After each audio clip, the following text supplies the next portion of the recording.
Most men think guilt confesses. It doesn't. It reorganizes. Quietly. She'll smile wider, touch you softer, act as if love finally matured. But guilt doesn't heal. It camouflages. You'll see kindness, not panic. You'll think she's reconnecting. In reality, she's rewriting history before you notice the missing pieces. Tonight, I'll show you 6 subtle clues that expose a woman's hidden guilt after she's crossed the line. Behaviors so ordinary, most men read them as love. Guilt after cheating is a psychological storm disguised as peace. The female brain won't confess until it builds a cover story. Every action becomes a patch to protect image, routine, identity. These clues aren't random, they're evidence. Once you learn to see them, you'll never unsee them. If you value truth over comfortable lies, hit that like and hype buttons immediately. Subscribe to this channel and tell me in the comments what city you're watching from. I want to know where my strongest, most aware men are tuning in tonight. Clue 1. She overcompensates with kindness. Suddenly she's making your coffee every morning, texting you sweet messages during work, asking about your day with genuine curiosity she hasn't shown in months. Your first thought? She's finally remembering how to love you. Wrong. She's not rediscovering love, she's managing perception. This is reactive guilt regulation, doing good to offset wrongdoing. Her brain needs to balance the moral scales. Every extra kiss, every thoughtful gesture, every "I love you" becomes evidence that she's still a good person. Notice how the kindness feels different though, more intense, more deliberate. Like she's performing love instead of living it. She's checking boxes. Good girlfriend, caring partner, devoted woman. But here's the tell. This kindness exhausts her. You'll catch micro moments where her smile drops when she thinks you're not looking. The effort shows. She's not loving you harder. She's laundering her conscience. And guilt-driven kindness always has an expiration date. How long can artificial sweetness hide the bitter truth underneath? Clue 2. Her attention shifts. To her reflection.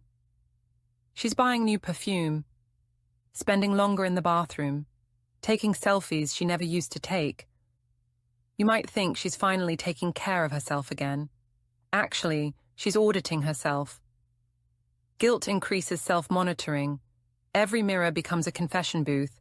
She's not looking at her reflection for you. She's checking if the woman who cheated is still visible on her face.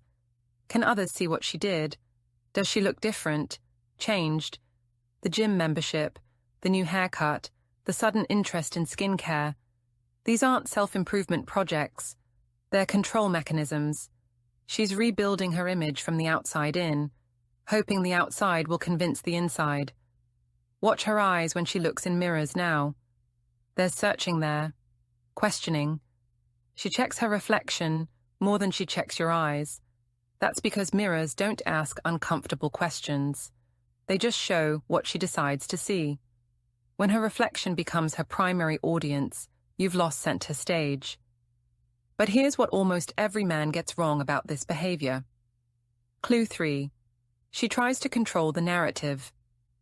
Listen carefully to how she talks about your relationship now. You've been distant lately. We needed some space anyway. Things haven't been the same between us for months. Notice something. She's explaining your feelings to you. This is cognitive reframing, her mind neutralizing her own guilt by rewriting history. If your relationship was already broken, her cheating becomes inevitable, almost logical. The scary part, she sounds reasonable, calm, mature, like she's gained some deep insight about love and relationships. But she's not sharing wisdom.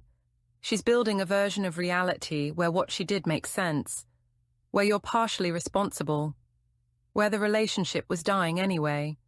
She'll reference conversations you never had, feelings you never expressed, problems that didn't exist until she created them.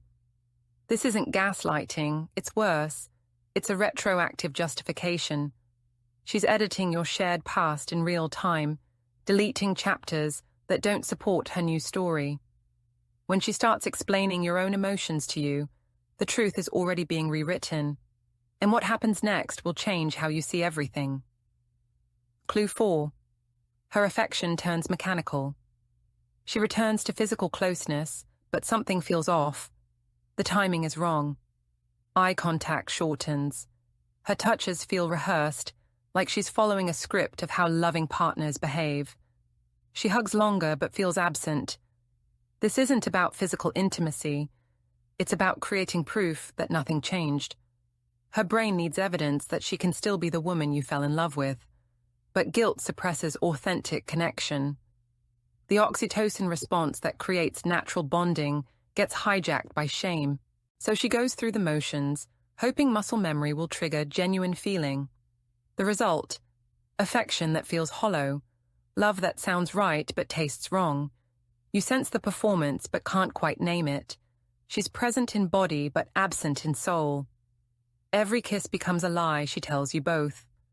You feel her skin, not her spirit, and deep down, you both know the difference. Watch how she moves during these moments.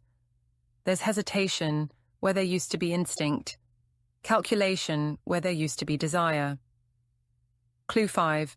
She throws guilt back at you. Here's where it gets twisted. She starts accusing you of the very thing she did. You're hiding something from me. Why are you being so secretive lately? I feel like you're not telling me everything. Classic projection. The mind can't hold guilt indefinitely. It exports it. By making you defensive, she gains temporary relief from her own conscience.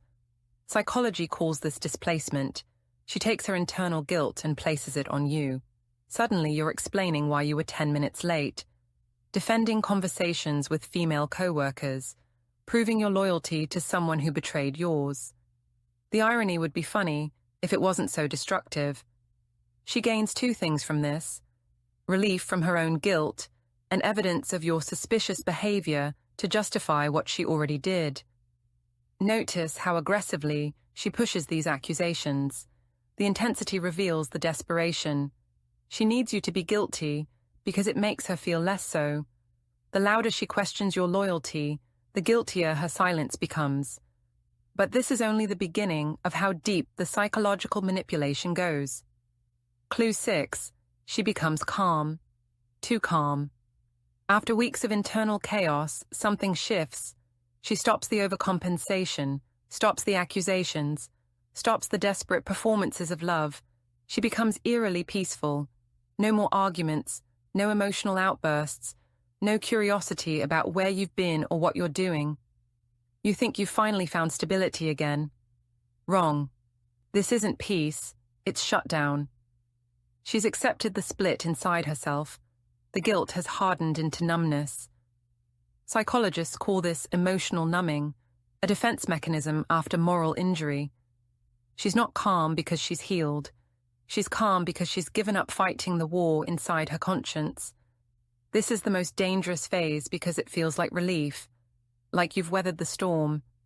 But you haven't found peace together. She's just stopped feeling altogether. Her voice becomes monotone. Her responses were predictable. She's going through the motions of a relationship with someone who's emotionally checked out. When calm feels cold, you're living next to someone who's already gone. Guilt doesn't cry. It reorganizes. Every clue is a system trying to stay intact after betrayal. She's not your enemy. She's her own. But once guilt hardens into that final calm, love can't breathe there anymore. Don't chase apologies. Watch patterns. Because guilt doesn't fix what it broke. It only hides it until you stop looking.